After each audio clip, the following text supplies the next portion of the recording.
Josh, hello, good afternoon to you. Good afternoon, Jane. What do you make of the speed or lack of it here in terms of the decision-making from Sir Keir Starmer? Well, I think the speed is something of a distraction, really. I think that what Keir Starmer has done is made what is a really difficult choice, and actually, to my understanding, almost an unprecedented choice, which is for one of two of Britain's major political parties not to have a candidate that they are endorsing at a by-election. And I think what that shows you, to decide to effectively not run a candidate in a by-election, demonstrates to me that he takes what Azhar Ali said extremely seriously and is pretty uncompromising and willing to sacrifice a lot to achieve the mission that he set out of eradicating anti-Semitism from the Labour Party. Because I guess Sir Keir will have known only too well what his critics would say and do in the wake of this decision. I mean, it's to use a biblical term, it's kind of manna from heaven, isn't it, really? Well, I think that the objection that some would like to raise to make this into a factional matter, which is one standard is being applied to some MPs and or candidates and another standard is being applied to others, that argument just doesn't apply, in fact, because Azhar Ali has been suspended as from the Labour Party and is no longer the Labour Party candidate.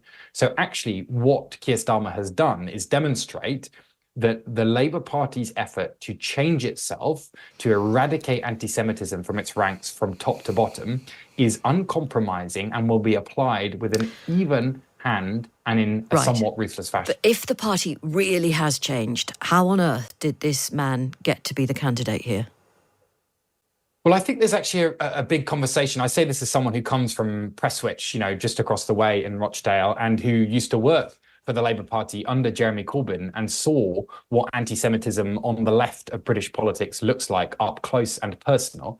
There is a big conversation to have here about how conspiracy theories like the one that Azhar Ali was reproducing come to be a feature of our debate. What Azhar Ali was referring to was Egypt saying that Israel had failed to heed their warnings that there might be an attack on the border of Israel. What that turned into, among many, many people, was a view that Israel actively had somehow authorized these attacks. Now, that's wrong, it's stupid, it's ignorant, but it is a conspiracy theory that was relatively widespread at the time. And what we should also be talking about is how it's possible in modern Britain for a conspiracy theory like that to be believed by so many. And the comments that have most recently come to light were said in a meeting. There were other people in that room. What will, presumably, members of the local Labour Party, what will happen to them? What should happen to them now? Well, what should happen to them and what will happen to them is a matter for the Labour Party. I don't know who was in the room. I don't know exactly what was said in that meeting. I've not actually heard the recording of what was said in that meeting either.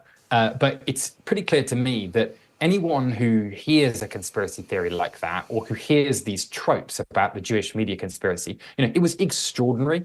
In my first job for the Labour Party as a 21-year-old, how many people right at the top of the Labour Party, would say and repeat things like that. And I am absolutely clear that any member of the Labour Party, any citizen of this country who hears a trope like that has a moral responsibility to challenge that trope.